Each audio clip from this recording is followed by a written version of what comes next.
ভিখারি আমি কৃষ্ণ বিনা নাহি জানি কৃষ্ণ বিনা নাহি জানি কৃষ্ণ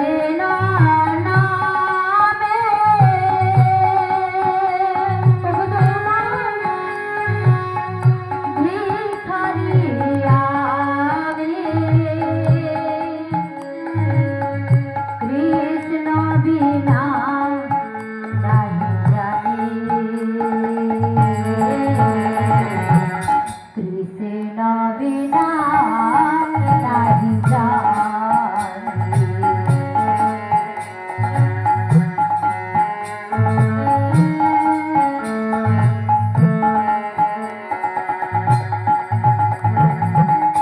না জানি সাধন না জানি পূজন দিদি পুজিব ও রামাচরণ দয়াময়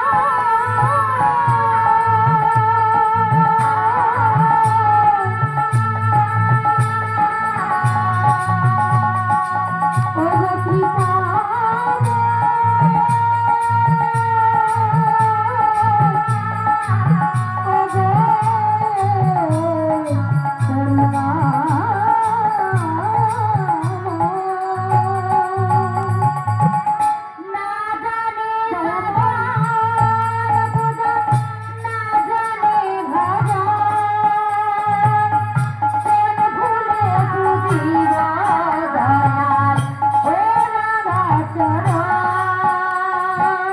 কৃষ্ণ নামে ভিখারি আমি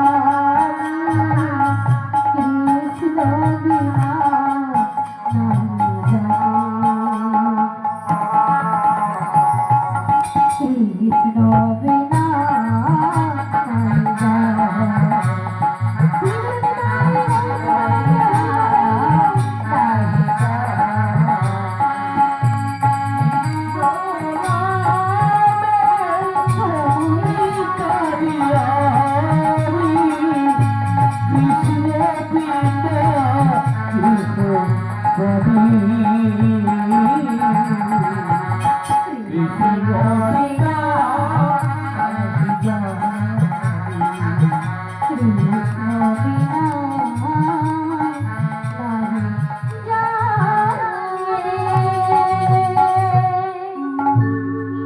বাবা সামনে সেই ফলগুলো থেকে থেকে রেখেছি আমার ভগবানের জন্য।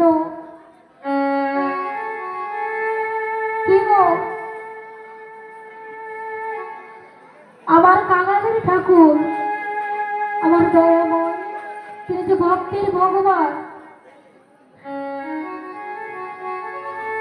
যে তাকে ভক্তি ভরে ডাকে তার বাড়িতে যায়, ফল মিষ্টান্ন রাজভোগ কিছু চায় না, শুধু ভক্তি চায়। গিয়েছিল কোথায় গো? গিয়েছিল সেই কলার খোসা খেতে, তাই না? বাবা ভিতরের অংশটা পড়ে যাচ্ছে, পরাশরী কলার চোপাটা বদলে দিচ্ছে। এমন প্রেম ভালোবাসা তিনি বুঝতে পারছেন না যে ভগবানের বদলে কি যাচ্ছে। দুর্যোধন নিমন্ত্রণ দিয়েছিল যে কৃষ্ণ তুমি আমার বাড়িতে খেতে যাবে। তার বাড়িতে হয়েছিল 64 প্রকারের ব্যঞ্জন হয়েছিল, কত রকম বাবা মশলা দিয়ে ব্যঞ্জন তৈরি হয়েছিল, কিন্তু তার মনে ভক্তি ছিল না। তার মনে ছিল কি? অহংকার। বলেছিল কৃষ্ণ আমার বাড়িতে যে রন্ধনটা হয় বাবা 64 প্রকারের মশলা দিয়ে ব্যঞ্জন তৈরি হয়, তুমি খেয়ে দেখবে, আর খেয়ে দেখলে তুমি আর কোনোদিন ভুলতে পারবে না। তাহলে মনে তার অহংকার। কিন্তু আমার ভগবান কোথায় গিয়েছিল? সেই বিদুরের বাড়িতে কলার খোসা খেতে। তাই আজকে সেই আমার প্রভু রামচন্দ্র প্রভু রামচন্দ্র আর থাকতে পারছেন না। লক্ষণ ঠাকুরকে নিয়ে বাবা সোজা এলেন কোথায়? শবরীর বাড়িতে। সবের বাবা বৃদ্ধ হয়ে গেছে, বাবা দর্দ পড়ে গেছে, চুল ভেঙে গেছে, বসে বসে কাঁদছে। দয়াময়, তুমি কি আসবে না দয়াময়? আর কতকাল এমন ভাবে আমি থাকবো তোমার আশায় প্রভু? আর কতকাল থাকবো আমি? বাবা সশরীরে আমার ভগবান সেই রামচন্দ্র রূপে সবরীর বাড়িতে এসে দাঁড়ালেন। সবারই কোথায় বসতে দিবে গো? কোথায় বসতে দিবে? তাকে ঘর নেই। কি করেছে জানো? গাছের পাতাগুলো নিয়ে এসে সুন্দরভাবে বিছিয়ে দিয়েছে। বলছে প্রভু তুমি এইখানে বসো, ঠাকুর এইখানে বসো। বাবা চরণ ধোয়াবে কি দিয়ে? কি দিয়ে চরণ ধোয়াবে? কোনো তো পাত্র নেই। সবারই কি করেছিল জানো? তার নয়ন জলে আমার ভূপু রামচন্দ্রের চরণ ধুয়েছিল। পোছাবে কি দিয়ে? তার অঙ্গে একটা বস্ত্র রয়েছে শত ছিদ্র, মাথার কেশ দিয়ে যেন প্রভুর চরণে না আঘাত লাগে সুন্দর করে কেশ দিয়ে পাটা পুছিয়ে দিয়েছিল।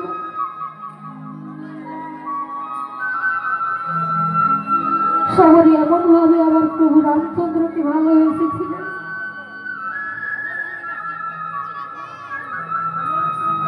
আমরা তো বলি যারা গলায় তুলসীর মালা ধারণ করে, ললাটে তিলক ধারণ করে, তারা নাকি আমার ভগবানকে পায়। আর যারা তুলসী মালা ধারণ করে না, ললাটে তিলক ধারণ করে না, তারা কি ভগবানকে পায় না? সবারই কিভাবে পেয়েছিল আমার প্রভু রামচন্দ্রের চরণ। সে যে দিবানিশি নয়ন জলে বুক ভাসিয়েছিল, বলেছিল দয়াময় দুটি নয়ন জলে ধুয়ে দেব ও দুটি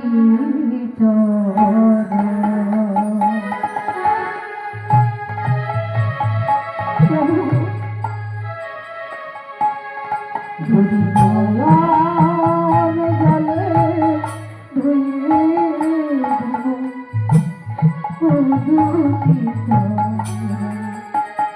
দুটি নয়ন জলে ধুয়ে দেব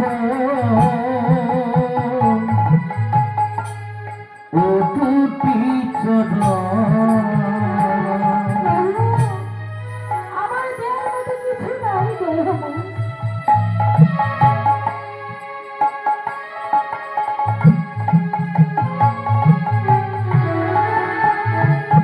দুটি নয়ন জলে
ধুয়ে দেবো ও দুটি তারা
সুন্দর করে প্রভুর চরণ দুখানা বাবা ধুয়ে দিলেন। আর এদিকে কি করেছে জানো, আমার ভগবান দয়াময় বলছে, ও সবরি আমার বড় খিদে পেয়েছে। যেই খিদে পেয়েছে বলেছে না, বাবা সেই ঝুড়িটা নিয়ে এসেছে, ঝুড়ি থেকে ফলগুলো বের করেছে, ফলগুলো শুকিয়ে গেছে। আর সেই শুকনো ফল যেই না আমার প্রভুর বদনে দিয়েছে, রামচন্দ্র দাঁড়িয়েছিল, হরি বল, তার ভাই ছিল লক্ষণ, বা সেই ফলগুলো নিয়ে ছুঁড়ে ফেলে দিয়েছে। আর যেই ছুঁড়ে ফেলে দিয়েছে, বলছে, এই তুই নিচে যা, তোর এঠো ফল আমার দাদার বদনে দিচ্ছি। আমার দাদাকে কত কি না জগতে ভক্তরা কত কিছু না সেবা দেয়।